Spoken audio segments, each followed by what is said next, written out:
Hello there and welcome to this new video. It's Derek, your online English teacher who is Scottish. C'est donc Derek, ton professeur d'anglais en ligne qui est écossais. Et avant que l'on voit la traduction de ce mot, cette expression « ça fait »,« cela fait », j'aimerais que tu puisses t'abonner, j'aimerais que tu puisses liker cette vidéo, partager, parce que forcément plus on est et plus de gens vont être atteints par cette vidéo pour apprendre l'anglais. Comme tu le sais, ça va faire donc maintenant 13 ans que je forme, j'accompagne les francophones à débloquer leur oral d'anglais. Et c'est super de te revoir pour ce lundi et cette nouvelle vidéo. So you can do it now. Et on va voir 3 erreurs et 3 exemples de traduction cela fait ou ça fait.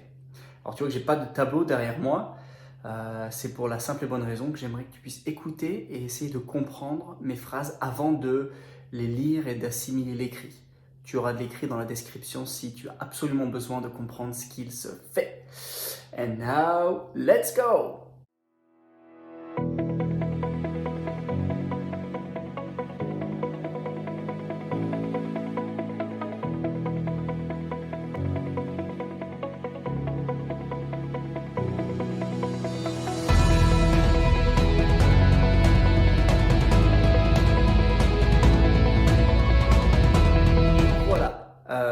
Beaucoup de personnes me posent cette question, mais Derek, comment est-ce que tu fais en anglais pour traduire « ça fait »,« cela fait » C'est une phrase, une expression assez souvent fréquente en anglais, et c'est vrai qu'en français, on ne l'a pas vraiment, on la traduit pas de la même manière en fait, de français à l'anglais, anglais-français, et ça amène à beaucoup de problèmes. Il y a donc 3 erreurs que j'aimerais te laisser à ne surtout pas faire. 3 réflexes de traduction que tu risques de vouloir faire pour traduire « ça fait » en anglais. Premièrement, tu peux peut-être te dire, première erreur, alors fait, du verbe faire, donc je vais utiliser make. Ça, cela, it, this. Alors, this makes ou it makes.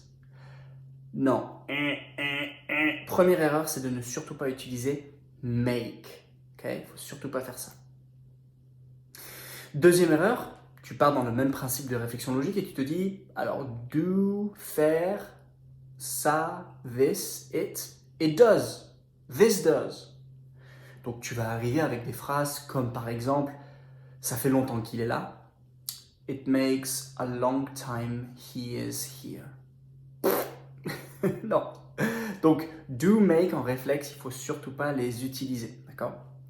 Troisième erreur, c'est de faire la même chose et de l'utiliser en ing. It is making, it is doing, et donc on part dans les mêmes phrases. It is making a long time he is here. Non, non, non. Donc, do, make, doing, making pour faire à ne pas utiliser. Maintenant, je vais donner 3 exemples dans lesquels on a une phrase en français où on utilise « ça fait ». Okay? La première, c'est « ça fait longtemps qu'il est là ». La deuxième, c'est « ça fait mal ». Et la troisième, c'est « ça, j'ai noté là, ça fait bizarre ». Et oui, ça fait bizarre. Alors, ça fait longtemps qu'il est là. Ici, c'est simple, il ne faut pas le traduire.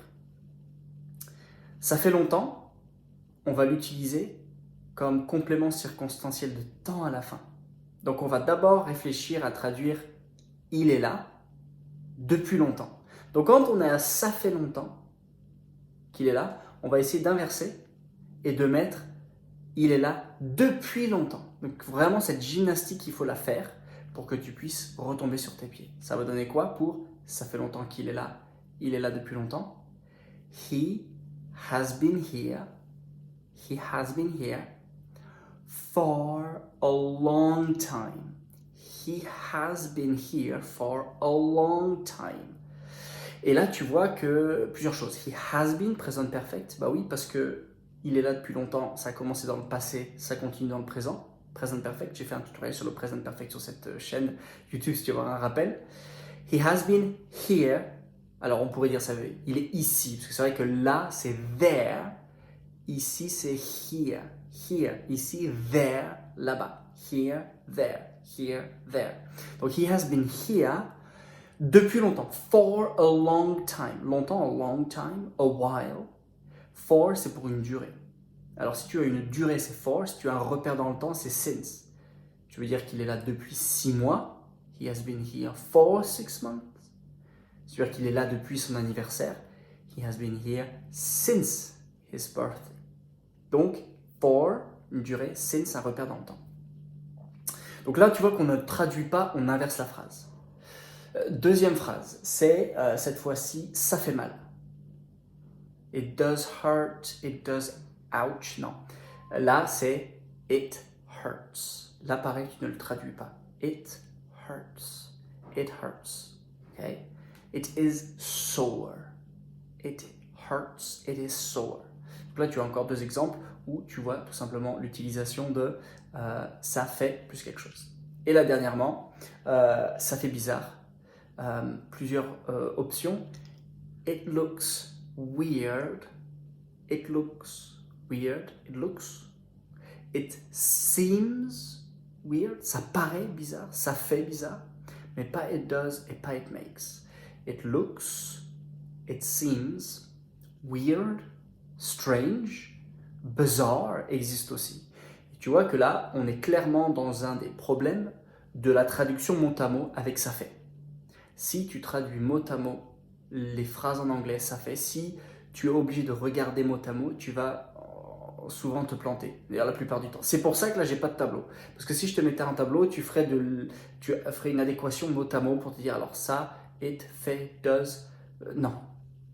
Je rappelle les trois erreurs, ne pas utiliser do, ne pas utiliser make, ne pas utiliser en ing. Et les trois options, la première, c'est donc quand tu veux utiliser, ça fait longtemps qu'il est là, il est là depuis longtemps, il est ici depuis longtemps, he has been here for a long time, donc on inverse, he has been there for a long time. Ça fait mal, it hurts, ça fait bizarre, it looks weird, bizarre, strange.